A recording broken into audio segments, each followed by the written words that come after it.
48 రోజుల నుంచి Thorrur market yard పక్కకు ఉన్నటువంటి ఒక చిలకలు అనేది వరి ధాన్యం పోసి కాంటాలేస్తున్నారు. ఇప్పుడు ఉన్న పరిస్థితులలో వాతావరణ శాఖ కూడా ప్రతిరోజు అనేది ఇక్కడ వర్షం పడుతుంది, అక్కడ వర్షం పడుతుంది అని చెప్తున్నారు. ఏ క్షణమైన వర్షం పడితే ఇక్కడికి వచ్చే వాహనం కూడా రాని పరిస్థితి ఉన్నది. లారీలు ఎంత తొందరగా వచ్చి ఈ మూటలు కట్టిన ధాన్యం అంతా ఎమ్మటే కాంటా చేసినటువంటి వరి ధాన్యం మొత్తం ఇమీడియట్లీ ఎంత తొందరగా తీసుకపోతే అంత మంచిగా రైతులకు మేలు చేసిన వారు అవుతారు. ఇంత భారీ ఎండల వాళ్ళు ఉంటున్నారు. రేపో ఎల్లుండో అనేది భారీ వర్షాలు వస్తున్నాయని వాతావరణ శాఖ చెప్తున్నది.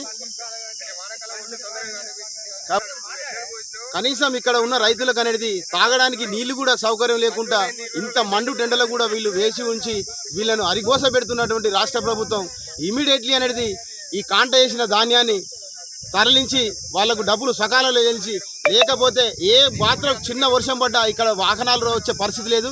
కాబట్టి తొందరగా వాహనాలు తీసుకొచ్చి పంపించాలి.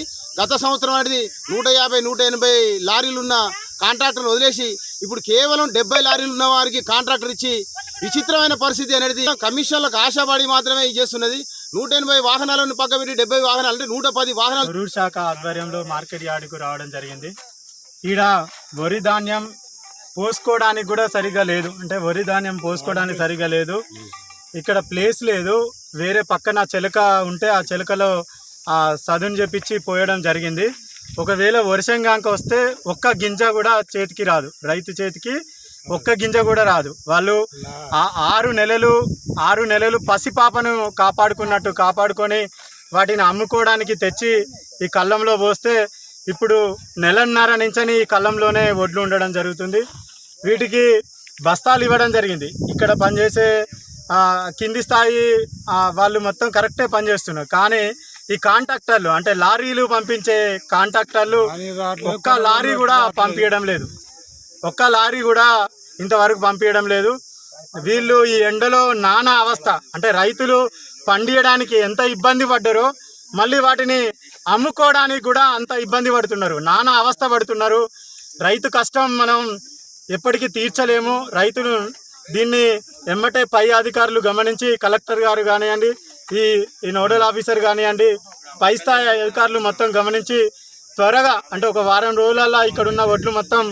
ఈరోజు భారతీయ జనతా పార్టీ తొర్రూరు శాఖ ఆధ్వర్యంలో వ్యవసాయ మార్కెట్ను సందర్శించడం జరిగింది.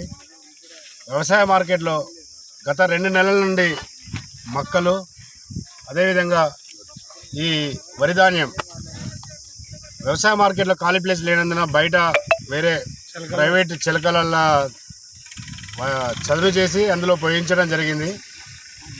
సరే పోసారు కానీ ఇక్కడ కాంటాలు అవుతున్నాయి, కానీ వెహికల్స్ రాకపోవడం వల్ల రైతులు నిరీక్షిస్తున్నారు ఎప్పుడు పోతాయని. వాళ్ళ బాధను అర్థం చేసుకొని అధికారులు వెంటనే స్పందించి వెహికల్స్ పంపిస్తే అవి లోడ్ చేసి పంపించి వాళ్ళకు మంచి జరుగుతుంది. కావున తొందరగా వెహికల్స్ పంపించగలని కోరుచున్నాం. ఈరోజు తొర్రూరు పట్టణ శివారులో ఉన్నటువంటి వరి ధాన్యం అమ్మకం కేంద్రం దగ్గర మనం ఈరోజు రావడం జరిగింది. భారతీయ జనతా పార్టీ ఆధ్వర్యంలో ఇక్కడ రైతులు చాలా ఇబ్బందులకు గురవుతున్నారు. 6 కాలం కష్టపడి పండించిన పంట కొనే నాదులు లేక ఇక్కడ రైతులు గత 1 నెల 2 నెలల నుంచి ఇక్కడ పడిగాపులు కావడం జరిగింది. రాత్రి కూడా రైతులు రాత్రిపూట కూడా ఇక్కడ కావలి కూడా పడుకోవడం జరుగుతుంది.